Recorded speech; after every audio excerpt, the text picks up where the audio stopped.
Ensaios sobre a mensagem do grau. Nota introdutória.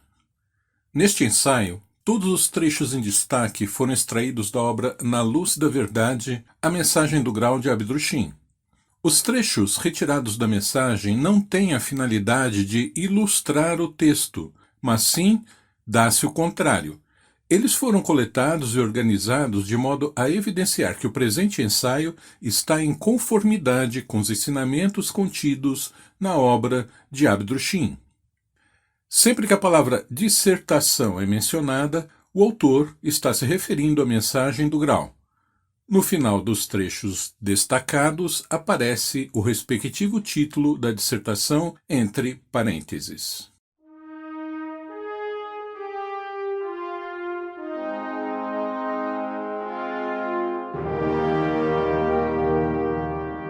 Ensaio 3. O sentimento do eu. Já se disse muitas vezes que a vida é uma escola e que as experiências que nela encontramos, algumas vezes um tanto amargas, são como provas ou provações que somos obrigados a enfrentar para podermos passar de ano. De fato, a vida pode ser encarada como uma grande escola, que deve servir para a educação, aprimoramento e evolução do espírito humano. Contudo, as dores de qualquer tipo foram nela colocadas pelos próprios alunos.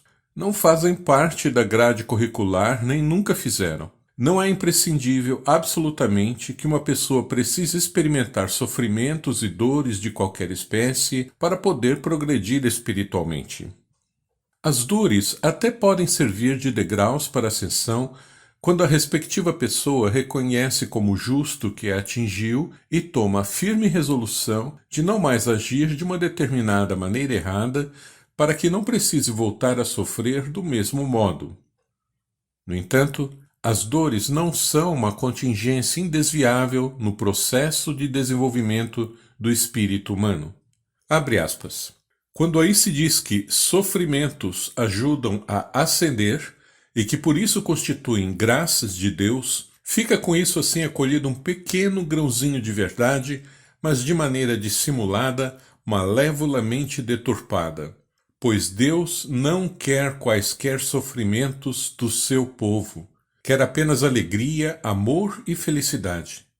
O caminho na luz nem pode ser de outra maneira, e o caminho para a luz só apresenta pedras quando a criatura humana aí as coloca. O grãozinho de verdade na doutrina do sofrimento é que com o sofrer pode ser remida alguma culpa. Mas isso só acontece quando uma pessoa reconhece conscientemente tal sofrimento como merecido, igual ao ladrão que implorou na cruz. Fecha aspas. Dissertação: Pai, perdoai-lhes, pois não sabem o que fazem. A doutrina do sofrimento indispensável é, por conseguinte, falsa. Os aparentes castigos e provações que experimentamos durante o curso em que estamos matriculados, o curso da vida, não decorrem, pois, de nenhuma diretriz da própria escola, mas sim foram gerados por nós mesmos. Também o que levamos do curso não é como nas escolas comuns. No curso da vida, o que conta é exclusivamente aquilo que foi vivenciado e não o que foi aprendido. O que foi aprendido só terá algum valor fora dessa vida associado a alguma vivência marcante, que tenha deixado uma marca indelével na alma. O que conta não é o aprendido, mas as possíveis vivências associadas a esse aprendizado, capazes de deixar marcas, boas ou ruins, na alma.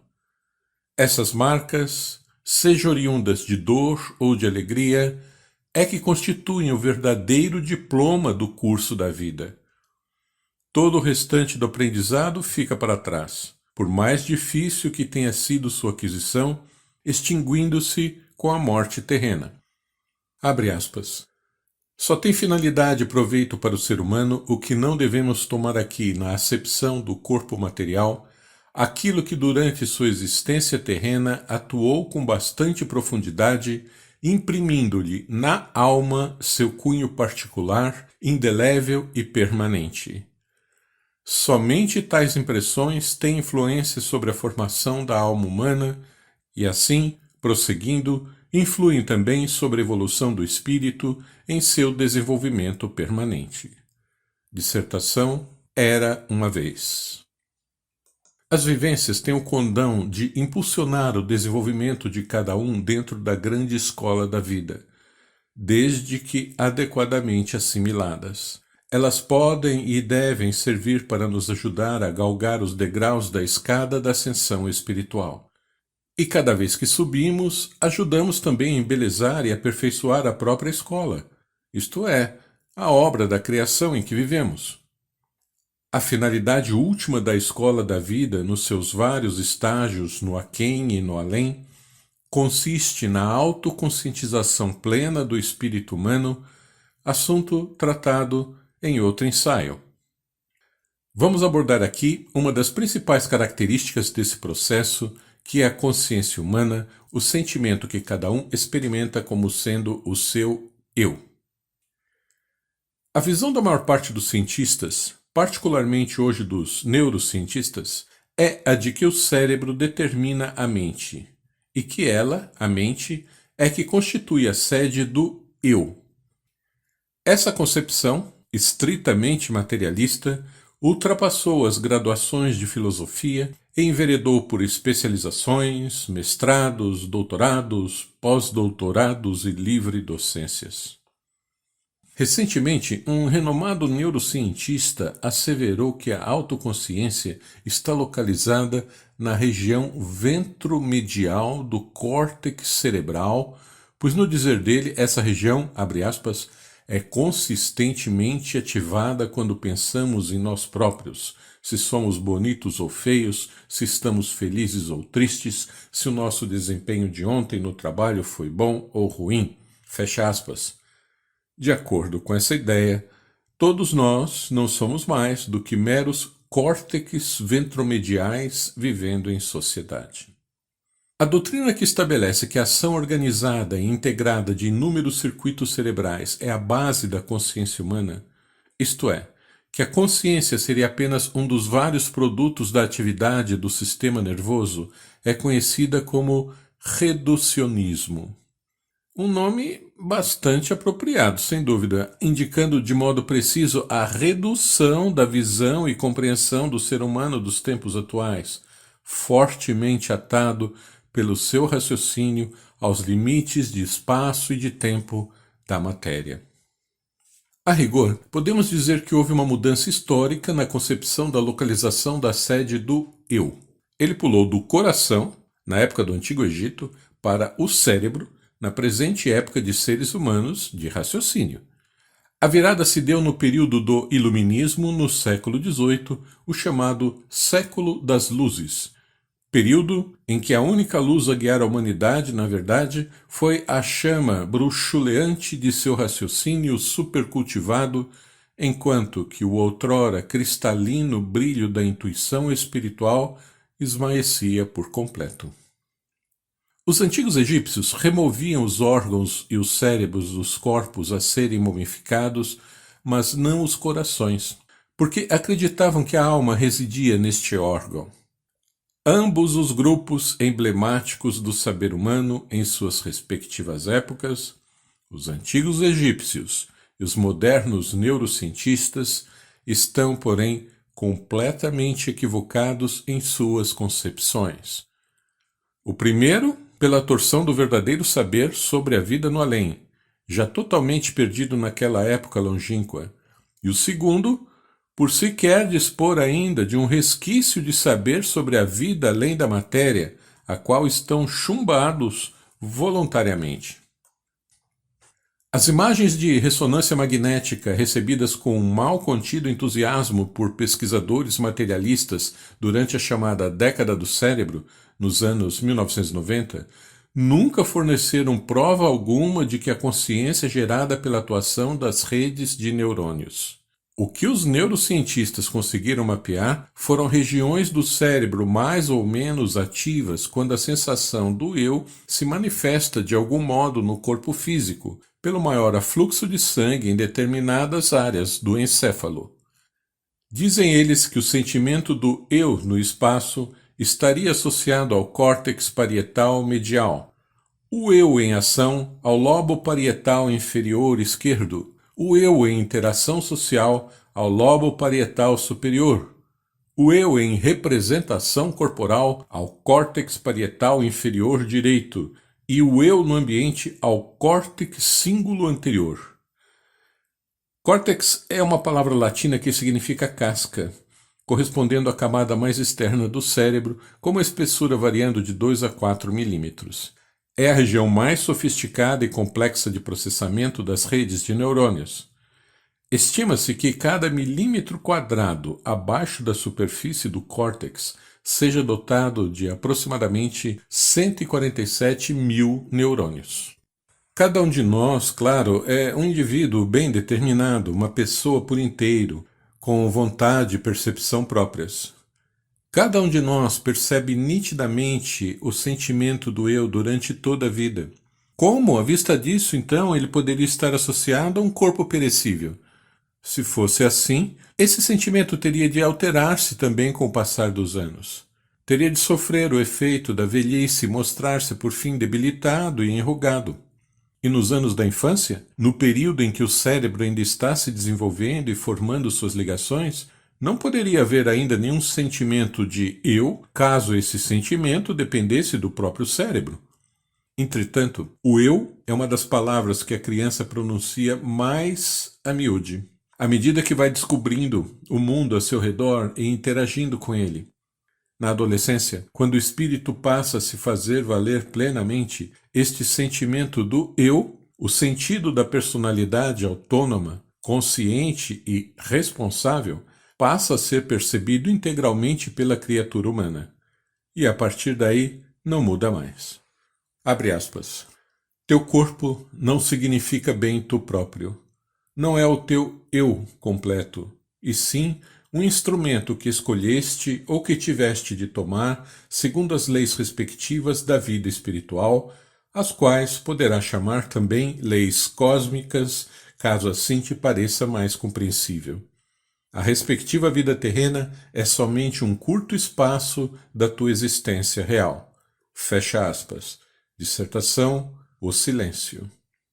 O sentimento do eu não muda durante o restante da vida terrena. Não se altera com o passar dos anos. Ao contrário, permanece sempre o mesmo. O cérebro vai perdendo agilidade com o tempo. A memória falha, as articulações rangem, os órgãos trabalham mais lentamente, mas o sentimento do eu não muda.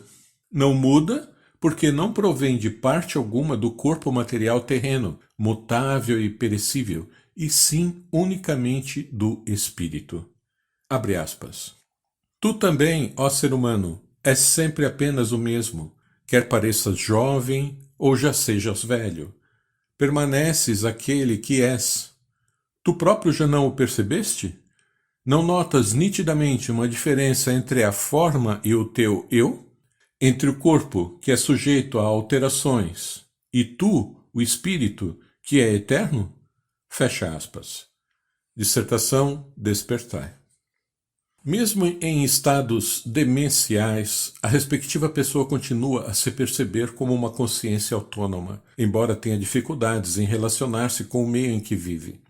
A própria neurociência já constatou que a apatia, a amnésia, a afasia, que é a dificuldade de falar, e a demência não impedem respostas adequadas aos estímulos convencionais, de modo que a consciência permanece preservada nessas condições.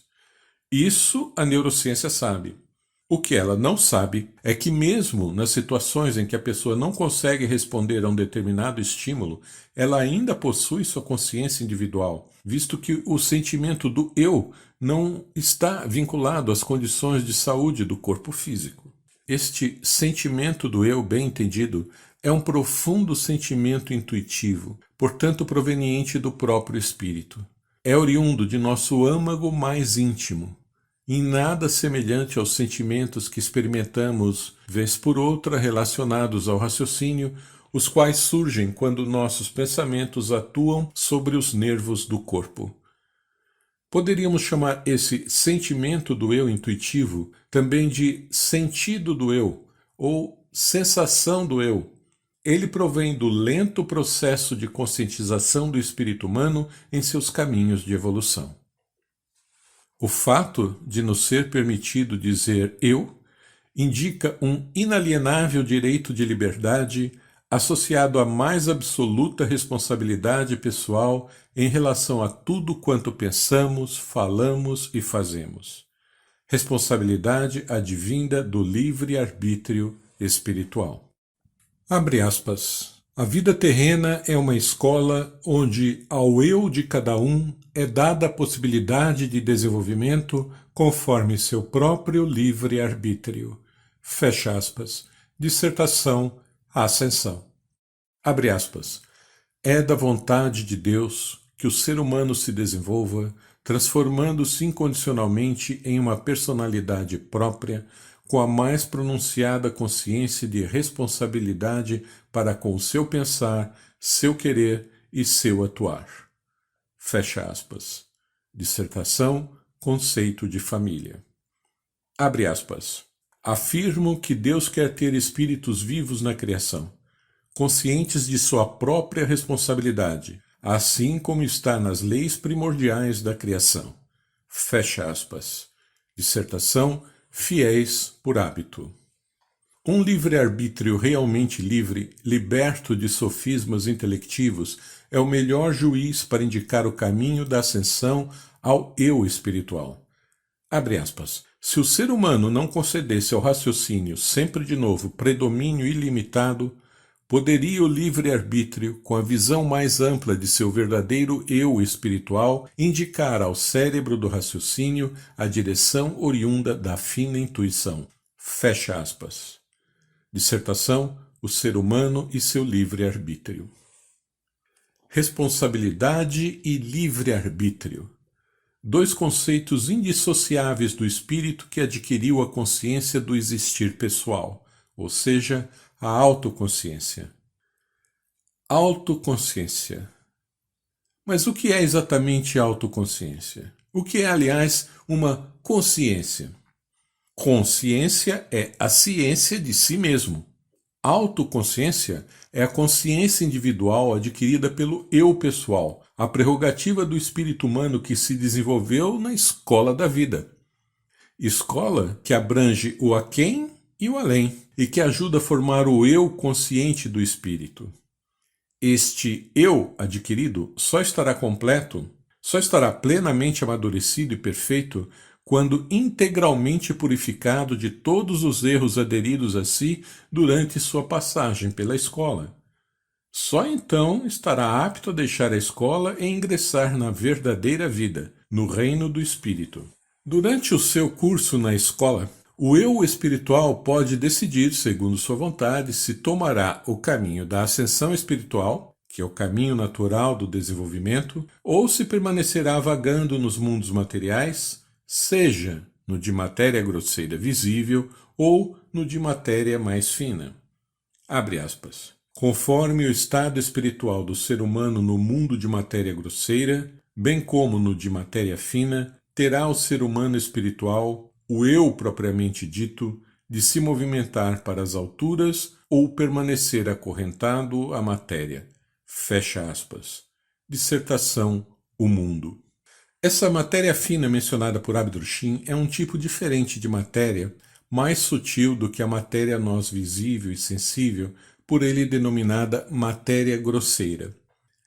Os mundos de matéria fina constituem as regiões do além onde a alma ingressa após o falecimento terreno, depois de passar pelas regiões mais finas da matéria grosseira, usualmente também não distinguíveis pelos nossos órgãos corpóreos. Nosso corpo físico é constituído da mais densa matéria grosseira, que poderíamos chamar matéria grosseira absoluta. O eu pessoal autoconsciente é uma prerrogativa espiritual, é uma característica adquirida paulatinamente pelo espírito humano.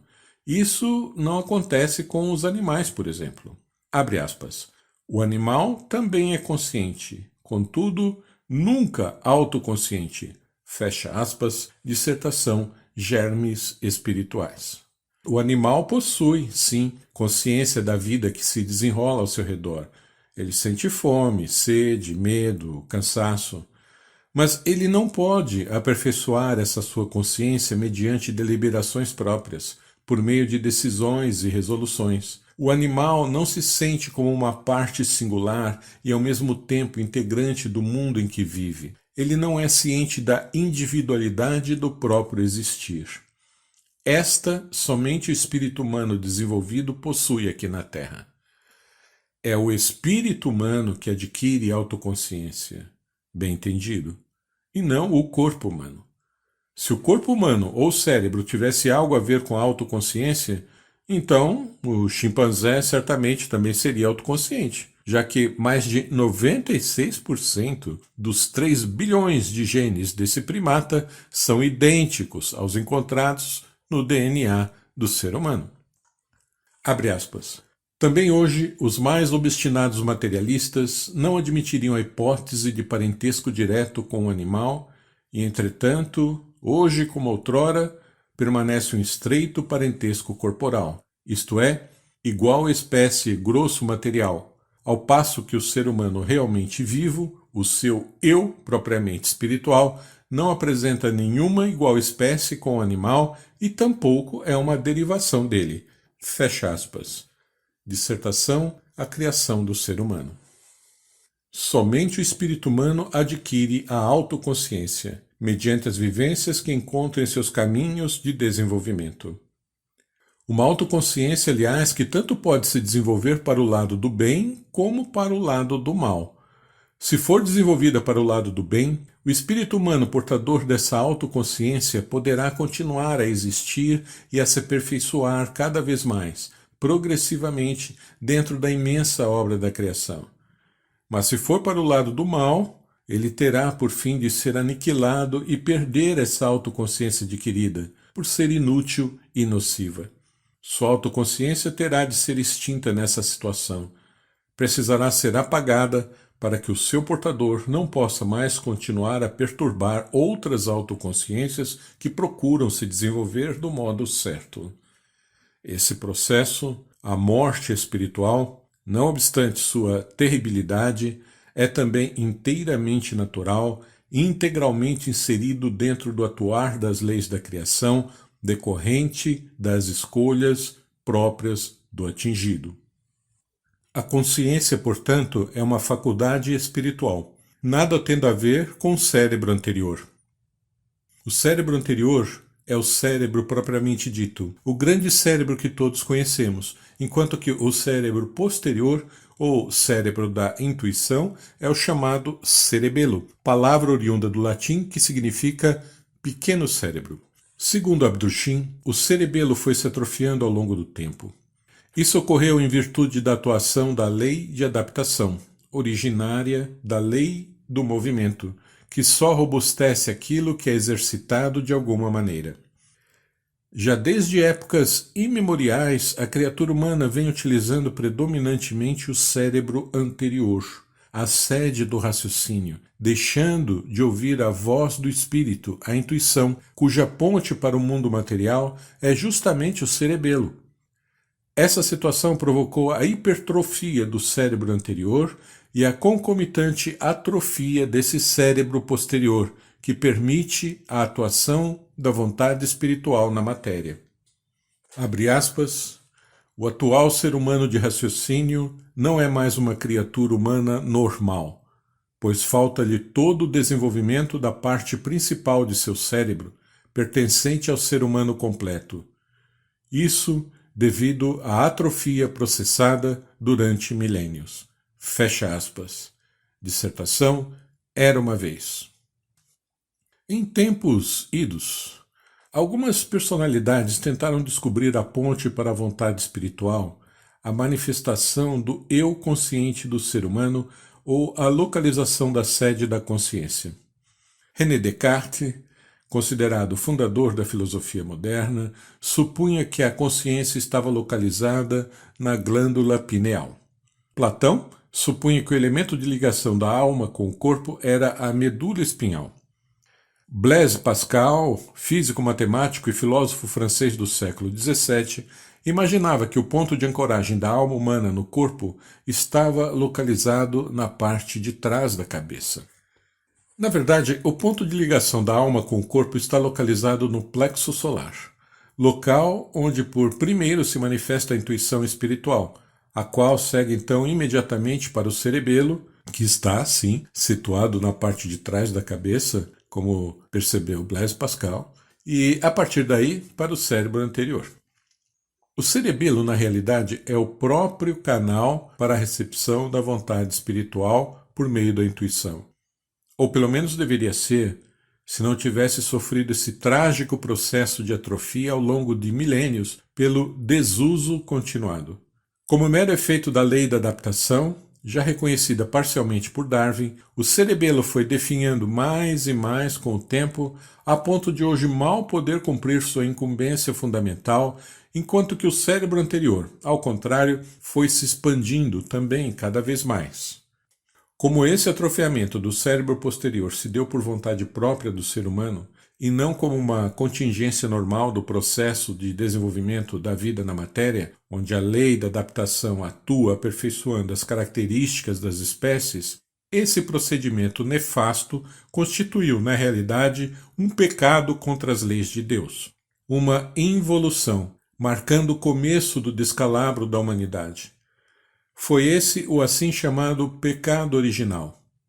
E por efeito ainda dessa lei da adaptação, a hipertrofia do cérebro anterior e consequente atrofia do cerebelo passou a ser transmitida hereditariamente, constituindo então o pecado hereditário da humanidade.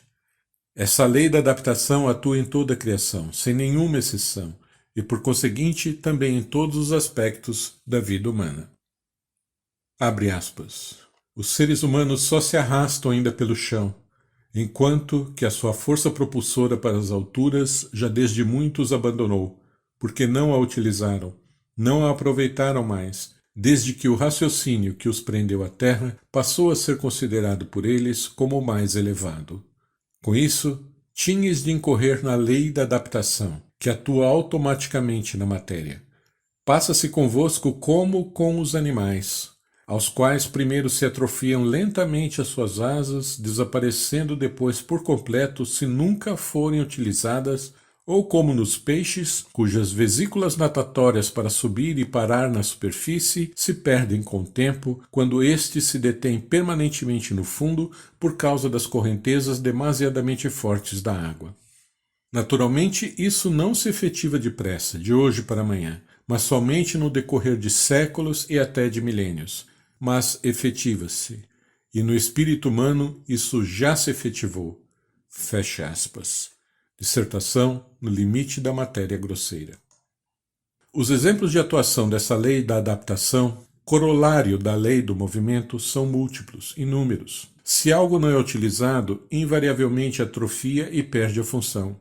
Se é utilizado, mantém-se útil e funcional, podendo tornar-se até especialmente afiado se mantido em permanente movimentação. Os esquimós, por exemplo, conseguem perceber vários tons de branco que são completamente invisíveis para quem não mora naquelas imensidões geladas. Também a visão dos povos selvagens, de uma maneira geral, que vivem nas florestas, é muito mais apurada do que a do homem urbano, permitindo que enxerguem coisas existentes até nas camadas mais finas da matéria grosseira. Quem se encontra ainda em plano inferior não consegue ver também com os olhos enteais, tampouco com os de matéria fina, mas exclusivamente com os olhos de matéria grosseira, que nas selvas se vão tornando cada vez mais aguçados devido à indispensável luta individual com seus semelhantes, com os animais e os elementos, podendo aí distinguir pouco a pouco também a matéria grosseira fina e a mais fina. Fecha aspas. Dissertação Deuses, Olimpo, Valhalla. Em sentido contrário à lei do movimento, parar significa estagnação, retrocesso, a que se segue a deterioração. Estes são os efeitos da desobediência a essa lei. Se um cantor não exercita sua voz, ela logo perde o timbre e a vivacidade. Se deixarmos de falar ou escrever uma língua que tivermos aprendido, logo esqueceremos seus princípios básicos e teremos dificuldades crescentes em nos comunicar com ela. Se um braço ficar engessado por muito tempo, ele se atrofiará e enrijecerá. Se a água da chuva se acumular numa poça qualquer, apodrecerá em pouco tempo. A utilização contínua de alguma coisa significa, por outro lado, movimento permanente, portanto, o inverso da estagnação, o que contribui incisivamente para o desenvolvimento e a manutenção da funcionalidade. Vejamos alguns exemplos. Os nadadores possuem o tórax muito maior e a musculatura das pernas e braços bem mais desenvolvida do que os das pessoas que não se dedicam a essa atividade física. Nos engenheiros e matemáticos, a região do cérebro responsável pelos cálculos, chamada lobo parietal, é significativamente mais desenvolvida do que nas pessoas de outras profissões. A região do cérebro que comanda os dedos extremamente exercitados da mão esquerda nos violinistas profissionais é muito maior do que a região responsável pelos movimentos dos dedos da mão direita. Os taxistas londrinos, obrigados a conhecer de cabeça mais de 2.000 ruas da metrópole inglesa para poder exercer sua profissão, apresentam o hipocampo direito, que é a região do cérebro que guarda os mapas de navegação, muito mais desenvolvido do que em outras pessoas. Nos malabaristas, a região do cérebro envolvida na atenção espacial é bem maior do que a média. Crianças submetidas a treinamento musical apresentam modificações não somente nas áreas cerebrais envolvidas com os instrumentos musicais, como também nas regiões auditivas e na integração entre os hemisférios do cérebro.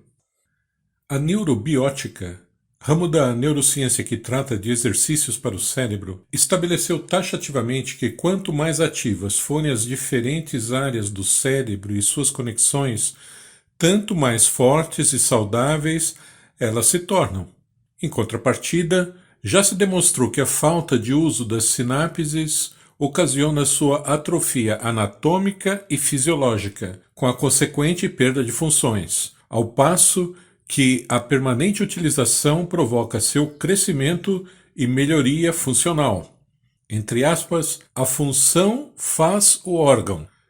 É esse o lema da neurociência. E assim é com tudo. No fim, trata-se sempre da efetivação de múltiplos modos da lei da adaptação, que é um corolário da lei do movimento. Para finalizar, uma elucidativa constatação de um pianista. Abre aspas. Se deixo passar um dia sem tocar, eu noto. 2 dias, meus amigos notam. 1 semana, e todo mundo nota. Fecha aspas.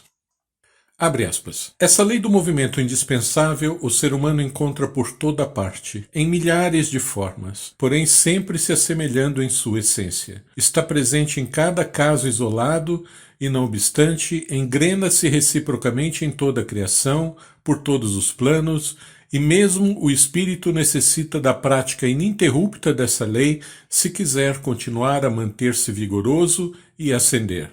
Fecha aspas. Dissertação Cristo falou. Assim como o corpo físico necessita de movimentação, o espírito também precisa se movimentar continuamente. Ambos precisam de movimento, tal como estabelece essa lei da criação. Essa movimentação constante é a garantia de um paulatino aperfeiçoamento da autoconsciência do espírito.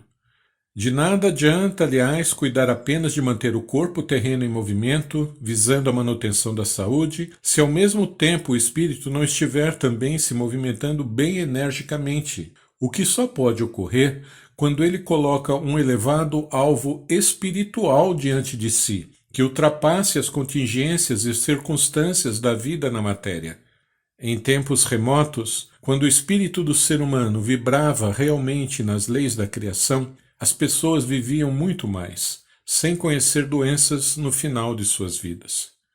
Dentre outras causas, a permanente inatividade espiritual, aliada a uma vida artificial voltada exclusivamente para o terrenal, subordinada quase que inteiramente ao intelecto, contribui para a eclosão de múltiplas doenças psíquicas, dentre as quais depressão, distúrbio bipolar, distúrbio do humor e ainda outros males psiquiátricos, e também, nos casos mencionados, para o recrudescimento do processo de atrofia do cerebelo em virtude da atuação da lei do movimento, que só mantém saudável e útil aquilo que é exercitado continuamente, quer se trate de particularidades do espírito ou de órgãos do corpo terreno. O progressivo atrofiamento do cerebelo dificulta cada vez mais a atuação do espírito, de modo que o indivíduo se enreda num círculo vicioso espiralado para baixo por culpa própria. Muitas outras doenças da mente são, na verdade, doenças da alma, como um tipo de transtorno obsessivo-compulsivo em que o paciente apresenta uma mania recorrente de limpeza, lavando frequentemente as mãos, ou ainda a compulsão por tomar banhos seguidos. Essas pessoas procuram inconscientemente proceder a uma limpeza externa de algo que na realidade está sujo internamente, que são as suas próprias almas. Também as muitas fobias se originam em grande parte de medos aderidos à alma, em decorrência de traumas e vivências angustiantes ocorridas em outras vidas. Alguns pesquisadores sustentam que os pensamentos constituam o próprio sentido do eu. Essa concepção é falsa. Os pensamentos não constituem o eu de cada um, mas sim são gerados pelo cérebro, obedecendo à vontade do verdadeiro eu, o espírito humano. Por isso, é de todo impossível que esse eu possa sobreviver como formas de pensamentos, como alguns supõem, porque essas configurações são apenas um produto do cérebro terreno, pertencente ao corpo físico, o qual, por sua vez, é apenas o invólucro mais externo do espírito. Convém aprofundarmos-nos um pouco nas atuais tentativas de se desvendar o enigma da consciência, pois, sabendo disso, ficará mais fácil assimilar a ideia de que a solução do enigma é muito mais simples do que supõem tantos pesquisadores.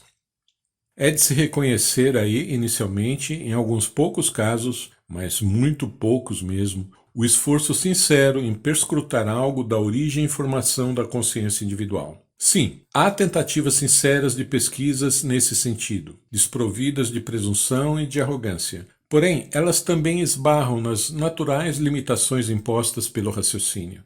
Como este é um produto do cérebro terreno, não é capaz, devido à sua própria constituição, de vislumbrar coisas acima do tempo e do espaço terrenos, e muito menos de tirar conclusões sobre o que lá se encontra ou mesmo estabelecer alguma lei geral.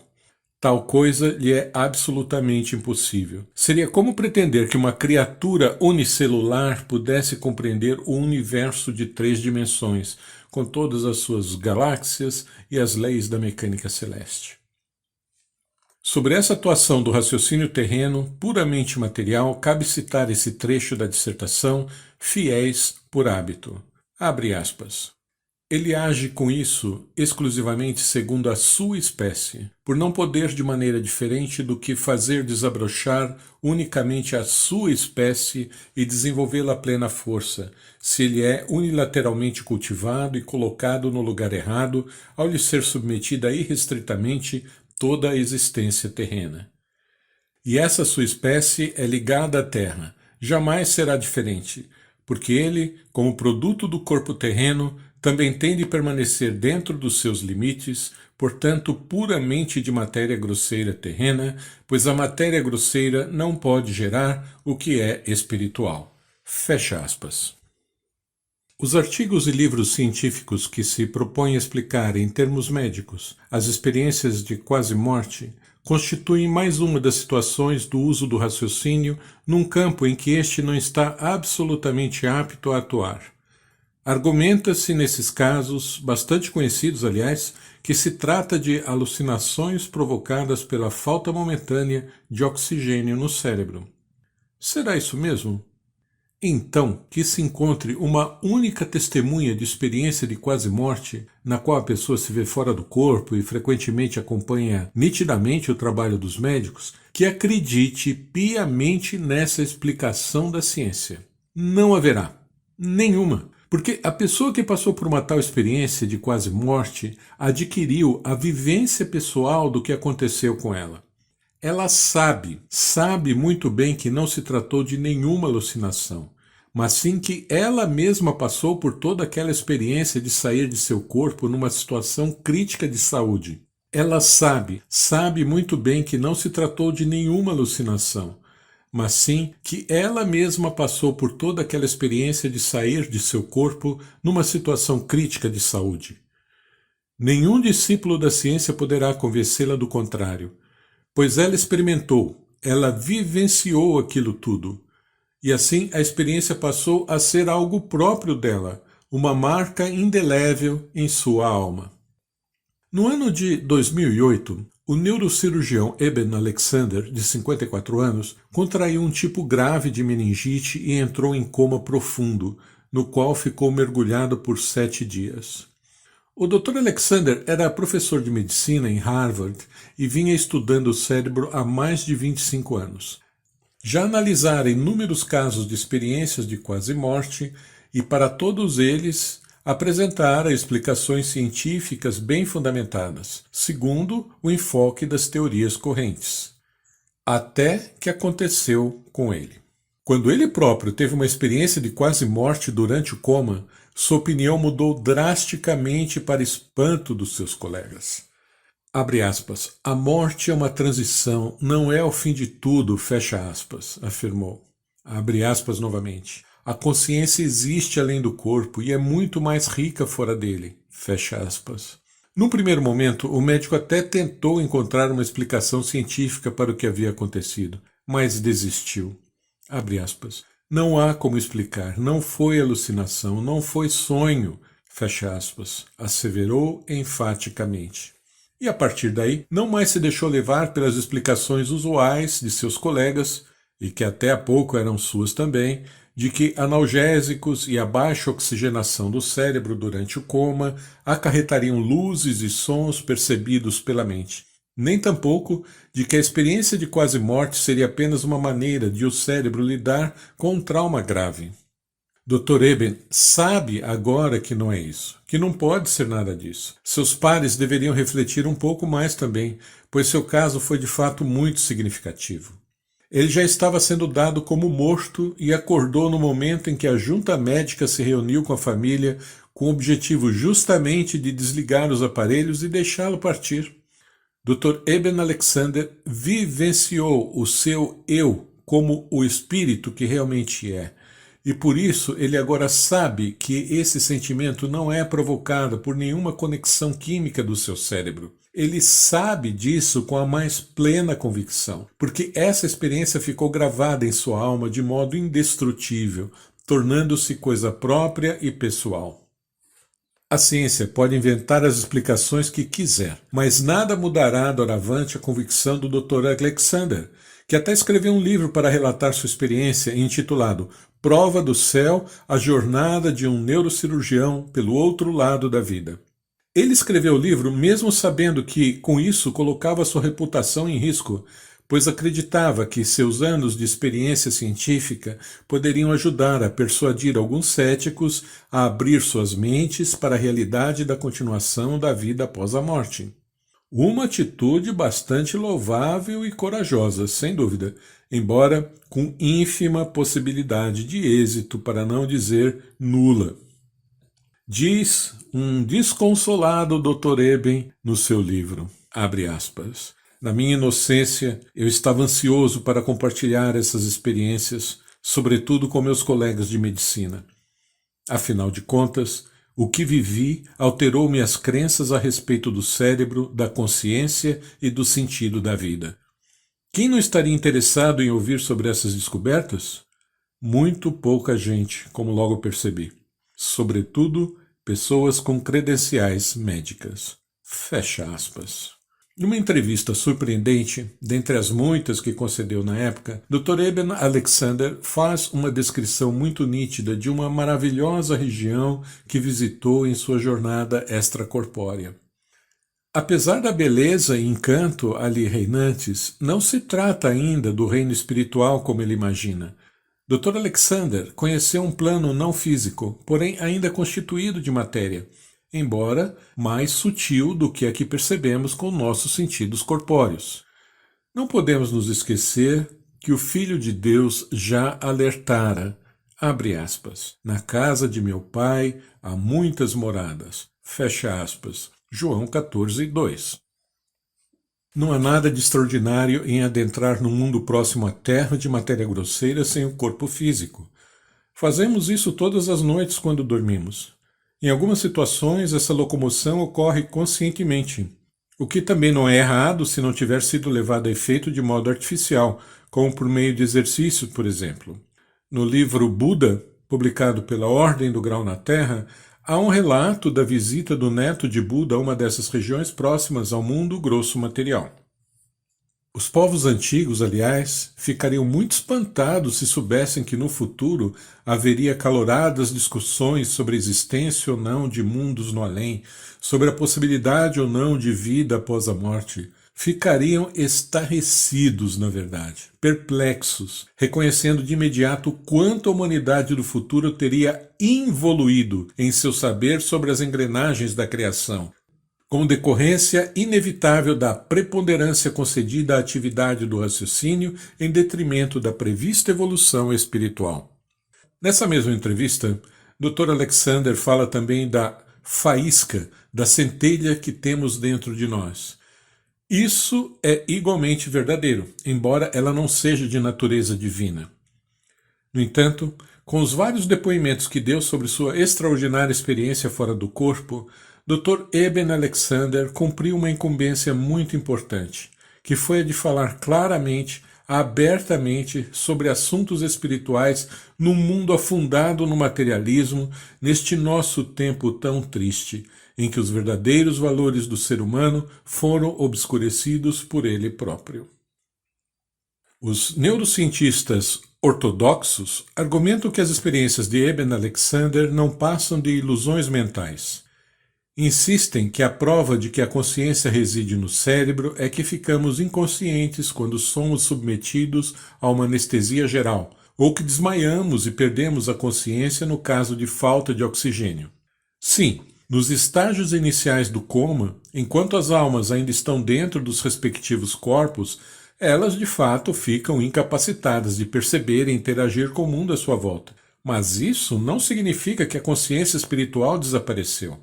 Depois, quando a ligação magnética entre alma e corpo afrouxa, a ponto de elas poderem sair do corpo, percebem nitidamente que ainda são elas mesmas que estão ali, os seus eus, a observar tudo de cima, os médicos, os aparelhos, o próprio corpo inerte na cama. É um processo em tudo semelhante ao sono e o sonho. Quando sonhamos, também sabemos que somos nós mesmos a experimentar tudo que nos vem ao encontro. E, no entanto, estamos do mesmo modo fora dos nossos corpos nesse período. Não cabe, portanto, a alegação de cientistas materialistas de que existe perda de consciência durante o sono. A consciência permanece tranquilamente, pois sabemos muito bem que somos nós mesmos a vivenciar tudo o que sonhamos, apesar de a alma estar fora do corpo durante as experiências que denominamos sonhos, o que, aliás, é mais uma prova de que a consciência do eu não está depositada no cérebro. Palavras do Dr. Eben Alexander. Abre aspas. Ninguém na Terra nunca irá alcançar uma explicação materialista de como o cérebro cria consciência, porque ele não faz isso. Fecha aspas. Evidentemente, tanto essa assertiva do Dr. Alexander como minha explicação nunca serão aceitas por um cientista materialista. Quem se submete por inteiro ao raciocínio, como é o caso da imensa maioria dos discípulos da ciência, restringe também automaticamente, ao mesmo tempo, sua capacidade de visão e compreensão da realidade. Tal pessoa fica submetida também às restrições inerentes à constituição do raciocínio. Ela simplesmente não consegue ver mais adiante, mesmo que queira. Cientistas e não cientistas materialistas sofrem todos da mesma restrição de compreensão autoimposta, o que os incapacita a reconhecer as leis que governam o mundo que vivem. Abre aspas. A pessoa que se submete totalmente ao seu raciocínio submete-se também de todo às restrições do raciocínio, que está atado firmemente ao espaço e ao tempo, como produto do cérebro de matéria grosseira. Dessa forma, a pessoa acorrenta-se completamente à matéria grosseira. Fecha aspas. Dissertação A Voz Interior. Abre aspas. Por restrição, privaram-se da possibilidade de reconhecer a grandeza deslumbradora na simplicidade das leis divinas. São, em sentido literal, incapazes para tanto, ou falando de modo bem claro, demasiado broncos, devido a seu cérebro unilateral tão atrofiado, que já desde a hora do nascimento trazem consigo como um troféu das maiores conquistas. Fecha aspas. Dissertação Pai, perdoai-lhes, pois não sabem o que fazem. Os casos de experiências de quase morte são mesmo bastante comuns, de modo que existem alguns poucos pesquisadores que investigam o fenômeno sem ideias preconcebidas. Alguns depoimentos coletados por esses investigadores sobre pessoas que passaram por essa vivência tão profunda são bastante elucidativos. Abre aspas. Eu estava consciente de que aquele corpo, parecendo um material inerte, uma massa caída perto da porta, pertencera a mim, mas não era eu. Eu, o real eu, não estava sobre a cama. E comecei a pensar sobre isso. Eu sabia que não sentia a cama debaixo de mim. Percebi que estavam falando de mim. Tentei dizer a eles que eu não estava lá, mas tornou-se óbvio que não estavam me ouvindo, e eu sabia os pensamentos deles. Tentei desesperadamente dizer-lhes que eu não estava mais ali e que não sentia dores. De alguma forma entendiam o que estavam dizendo e até o que estavam pensando. Fecha aspas. Vemos que, num dos depoimentos, a pessoa fora do corpo percebe que o seu eu real não estava sobre a cama e começa a pensar sobre isso. Mas alguém fora do seu corpo físico pode pensar? E uma alma já desligada do corpo também consegue pensar? Uma alma não pode mais raciocinar ou pensar com o raciocínio, não pode mais ponderar intelectivamente sobre algo e pesar os prós e contras, mas ela pode sim pensar. A alma é apenas o espírito humano sem sua vestimenta mais externa, o corpo físico, porém com outros invólucros mais sutis que o envolvem, que são também corpos. A diferença é que nessa situação os pensamentos serão sempre oriundos do vivenciar imediato da alma, e não mais de reflexões do raciocínio, as quais dependem inteiramente do funcionamento do cérebro físico. Na dissertação A Morte, Abdrushim esclarece que, abre aspas, no mundo de matéria fina, todas as intuições são vividas de modo total e sem entraves. Fecha aspas. E nesse pequeno trecho da dissertação Falecido, que mostra os primeiros passos no além de uma pessoa materialista, vemos que a alma detém sim a prerrogativa de pensar, embora com bastante dificuldade num caso assim. Abre aspas. Muitas vezes caía no chão, feria-se, batia-se pela direita e pela esquerda, em pontas e cantos, mas algo não o deixava parar, pois um forte impulso o forçava continuamente a avançar às apalpadelas e procurar. Procurar. Mas o quê? Seu pensar estava confuso, cansado e sem esperanças. Procurava algo que não podia compreender. Procurava. O grito do mais desmedido desespero e da dor sem esperança trouxe, no entanto, o nascimento do primeiro pensar no desejo de sair daquele estado. Procurou reconhecer o que o conduziu a esse estado pavoroso, o que o obrigou tão cruelmente a perambular pela escuridão. O outro mundo. Então estava morto terrenamente, e no entanto vivia, se é que queria chamar de viver a esse estado. O pensar tornou-se imensamente difícil. Assim cambaleava adiante, procurando. Fecha aspas. Dissertação Falecido. Os indivíduos que vivenciam experiências de quase morte conseguem entender os pensamentos das pessoas em volta de seus corpos inertes, porque ainda trazem consigo um invólucro de matéria grosseira, embora mais sutil. Como quem está fora do corpo físico numa dessas experiências está envolto num corpo grosso material mais fino, chamado corpo astral, a percepção dos pensamentos, igualmente constituídos de matéria grosseira mais fina, é muito facilitada. É a mesma situação que ocorre nos centros espíritas, nos casos em que almas pouco limpas procuram se evidenciar externando coisas que as próprias pessoas ali presentes pensam e desejam. Abre aspas. Com grande habilidade, utilizam-se de palavras não raro pomposas, procuram responder pela forma desejada os pensamentos das pessoas fáceis de ler para eles. Porém, conduzem-nas logo por trilhas falsas em questões sérias e procuram, se isso ocorre frequentemente, colocá-las pouco a pouco sob sua influência crescente e assim, vagarosa, contudo seguramente, arrastá-las para baixo. Fecha aspas. Dissertação A Moderna Ciência do Espírito. Um meu conhecido evangélico, que passou por uma experiência de quase morte após um grave acidente automobilístico, conta que enquanto estava fora do corpo, compreendia perfeitamente os pensamentos das pessoas em volta do desastre. Uma dessas era um amigo muito próximo, espírita, que viajava junto com ele e saiu ileso do acidente. Esse amigo espírita disse depois que sentia que esse meu conhecido estava ouvindo os pensamentos dele. Essa contingência foi possível pela conjunção de dois fatores. Primeiro, pelos fortes laços de amizade que uniam as duas pessoas, facilitando o intercâmbio de sensações e uma mais clara percepção destas. Em segundo lugar, porque, sendo aquele amigo espírita, estava de certa forma familiarizado com manifestações exteriores, fora da matéria visível, não tendo engendrado nenhum bloqueio mental contra essa possibilidade. Esse meu conhecido acidentado consultou posteriormente o pastor de sua igreja para tentar obter algum esclarecimento, e foi por ele informado de que havia sonhado tudo aquilo.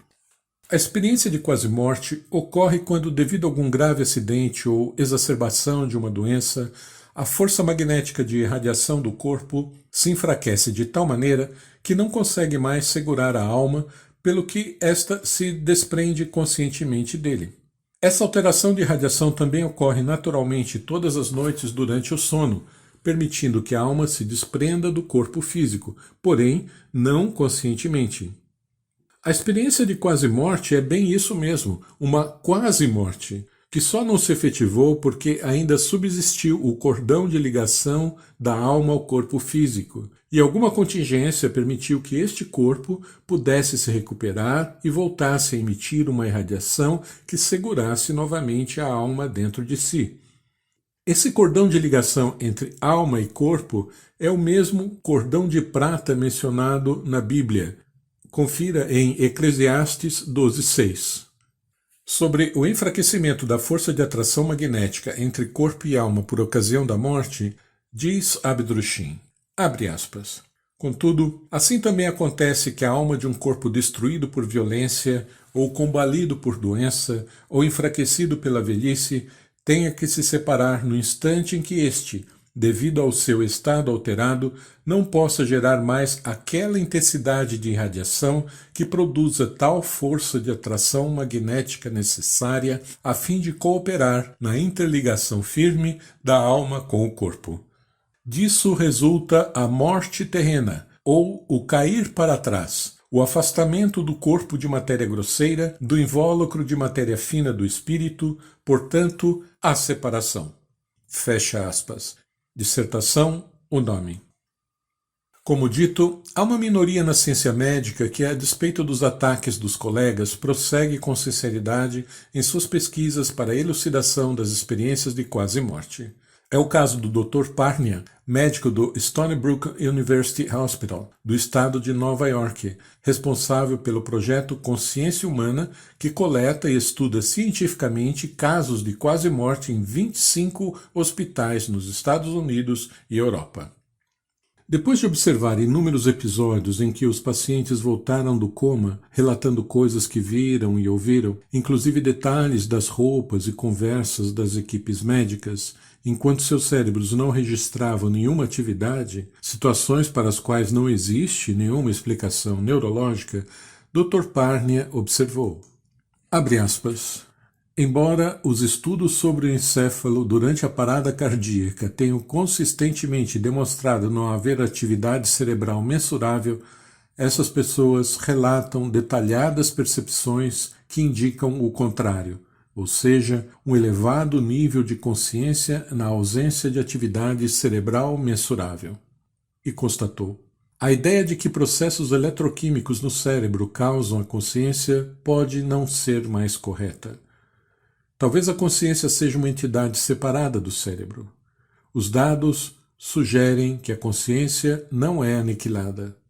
E arrematou: ao longo da história, temos tentado explicar coisas da melhor maneira possível com as ferramentas da ciência.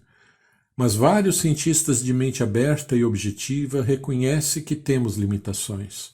Se algo é inexplicável com a nossa ciência atual, então não significa que seja supersticioso ou errado. Quando o eletromagnetismo foi descoberto, basicamente forças que não podiam ser vistas ou medidas, muitos cientistas fizeram piada com ele. Fecha aspas. É um alento, sem dúvida, saber que ainda existem homens da ciência como o Dr. Parnia. Abre aspas. Quanto tempo faz que se negavam bem energicamente os milhões de seres vivos multicolores numa gota de água, de cuja existência já agora cada criança sabe? E por que se negava? Somente porque não eram vistos. Só depois que se inventou um instrumento adequado foi que se pôde reconhecer, ver e observar esse novo mundo. Fecha aspas. Dissertação Espiritismo. Observando o posicionamento realmente louvável do Dr. Parnia e equipe, lembrei-me do modo de atuar de um grande cientista do século passado, possivelmente o maior, Albert Einstein. Einstein considerava a intuição como a chave para a compreensão do universo e o raciocínio apenas como mera ferramenta complementar. Ele ficava angustiado em ver que a ciência de que fazia parte, e da qual era seu mais ilustre representante, não compreendia isso e tomava o caminho inverso. São de Einstein as seguintes frases e conceitos realmente lapidares. Abre aspas. Precisamos tomar cuidado para não fazer do raciocínio o nosso Deus. Ele tem músculos poderosos, é verdade, mas nenhuma personalidade. A mente intuitiva é um dom sagrado e a mente racional um servo fiel. Nós criamos uma sociedade que supervalorizou o servo e se esqueceu do dom. A religiosidade do sábio consiste em espantar-se, em extasiar-se diante da harmonia das leis da natureza, a qual revela uma inteligência tão superior que todos os pensamentos e todo o engenho humanos só podem desvendar diante dela o seu nada irrisório. Fecha aspas. Seguramente Einstein foi um cientista em que ainda trabalhava em certa harmonia o cérebro e o cerebelo, sem que disso tivesse conhecimento. Não fosse assim, ele não admitiria a possibilidade de que o pensar é uma, abre aspas, imagem-pensamento que se materializa, fecha aspas, conceito muito próximo da realidade. Abre aspas. São apenas poucas as criaturas humanas em que a parte receptora do cérebro se encontra mais ou menos em colaboração harmoniosa com o cérebro anterior. Essas pessoas sobressaem do costumeiro padrão, destacando-se por grandes inventos ou por impressionante segurança em sua capacidade intuitiva que permite captar rapidamente muita coisa a que outras só podem chegar mediante penosos estudos. Fecha aspas. Dissertação A Ferramenta Torcida. Louvável, de certo modo, também a atitude de um dos pioneiros da neurociência, o americano Wilder Penfield, que depois de dedicar toda a sua vida tentando estruturar as bases científicas da mente, concluiu, abre aspas, a mente tem uma existência distinta do cérebro, embora esteja intimamente relacionada a ele. Não há um lugar no córtex onde a estimulação elétrica faça o paciente decidir. Fecha aspas. O pesquisador ficara muito impressionado quando, ao estimular uma área específica do cérebro de um paciente e obter uma resposta automática do corpo, este lhe dissera: "Não fui eu quem fez isso, foi você." Reitero mais uma vez que o sentimento ou sentido do eu, usual e erroneamente denominado mente, provém unicamente do espírito humano desenvolvido, que adquiriu a autoconsciência do existir. Portanto, não apenas o cérebro não cria a mente, como a própria mente não é a sede do sentimento do eu. Cito aqui algumas considerações do neurocientista Dr. Fernando Gomes Pinto, absolutamente irretocáveis. Abre aspas. O seu cérebro faz a interface do seu eu com este mundo, mas também faz a interface deste mundo com o seu eu. O que eu sinto é que existe essa consciência individual antes e depois da vida física. Sinto que o método cartesiano e a classificação binária não são suficientes para provar a realidade da existência e a realidade da imortalidade do espírito. Sinto que um espírito, para se expressar com toda a sua potencialidade, necessita de um cérebro e um corpo saudável. Fecha aspas.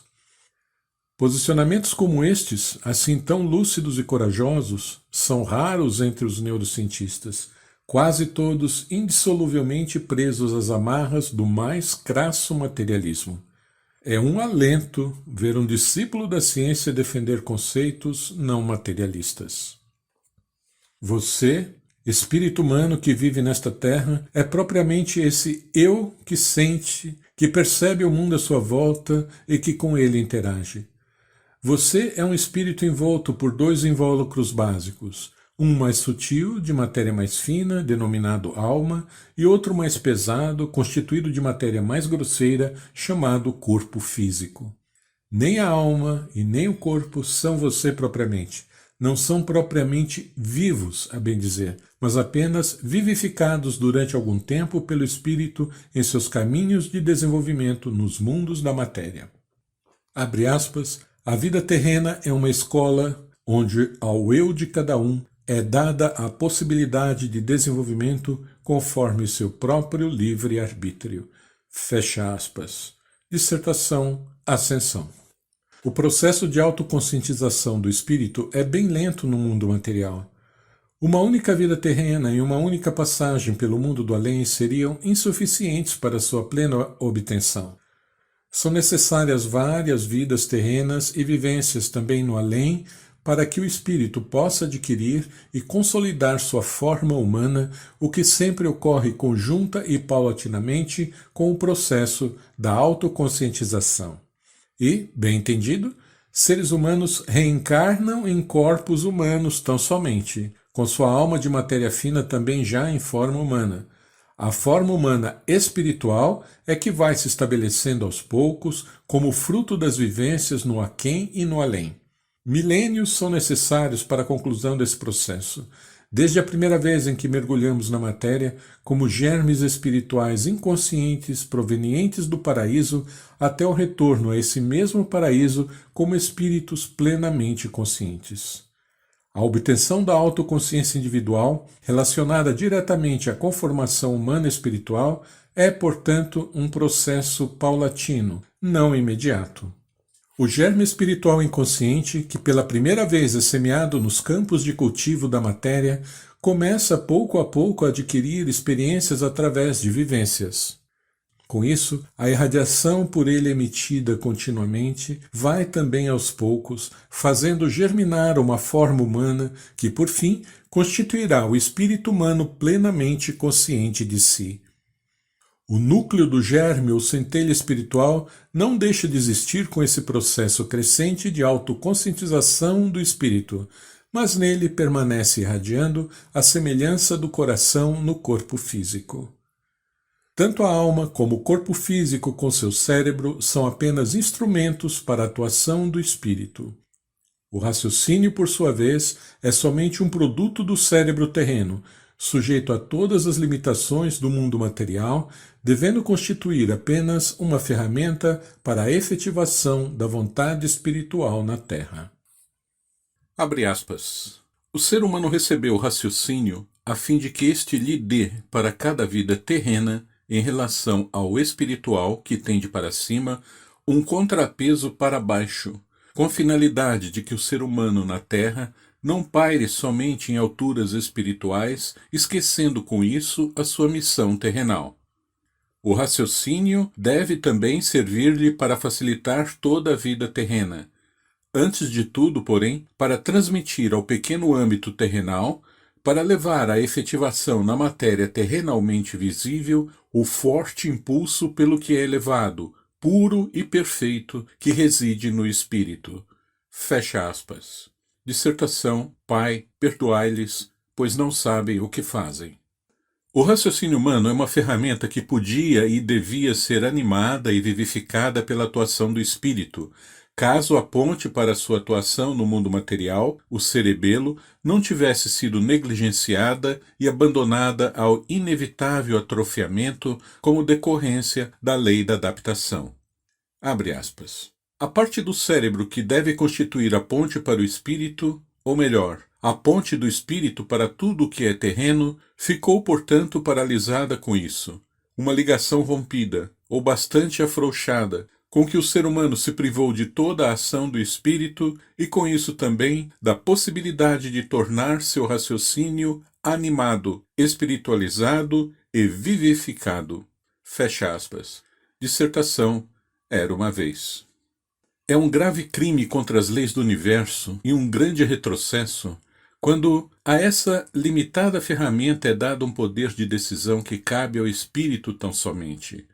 Só um espírito indolente, que tenha perdido a vontade de cumprir sua real incumbência na criação, consente que o raciocínio continue atuando acima dele após ter adquirido o saber desse desenvolvimento errado que se efetivou em larga escala no mundo ao longo de centenas de milhares de anos.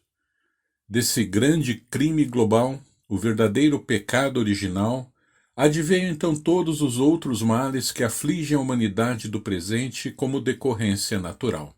O padre jesuíta Teilhard de Chardin involuntariamente se aproximou da verdade em suas reflexões sobre o pecado original, tidas como heréticas em sua época e que lhe granjearam severa perseguição por parte da Igreja. Padre Chardin acreditava que o entendimento sobre o pecado original não devia ser buscado na interpretação literal da história de Adão e Eva, mas sim na contingência de o homem poder dizer não ao seu Criador.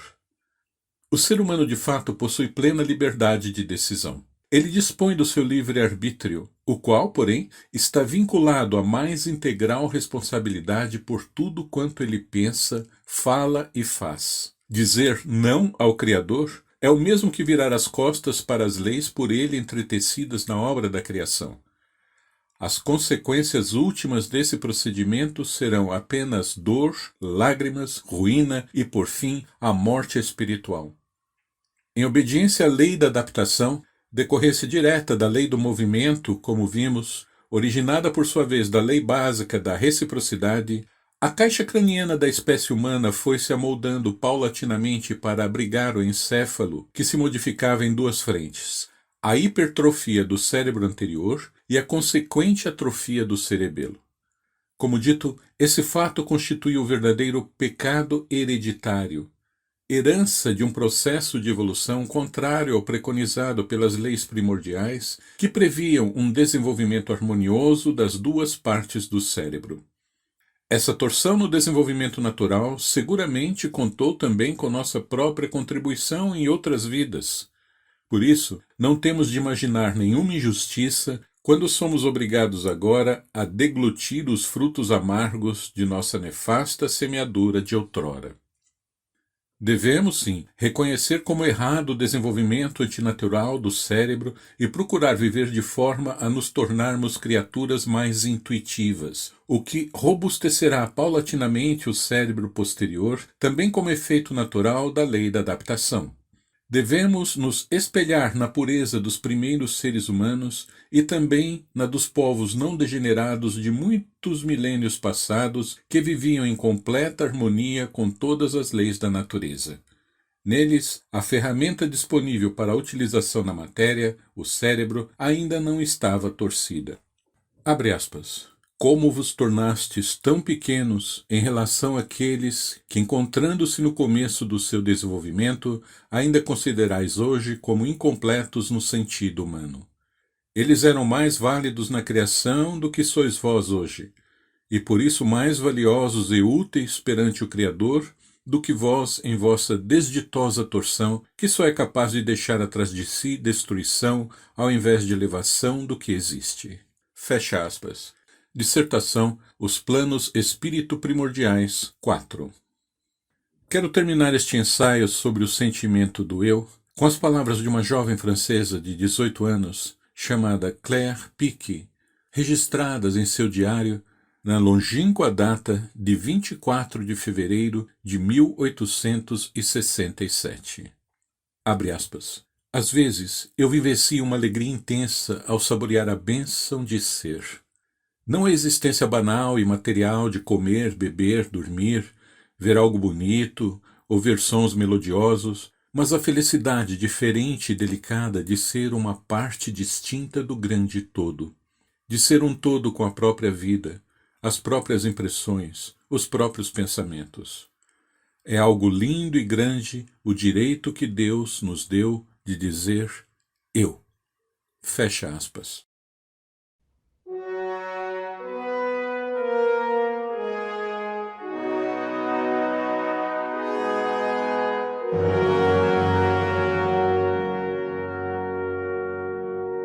Conheça as obras publicadas pela Ordem do Grau na Terra. Acesse bit.ly, livros-ogt,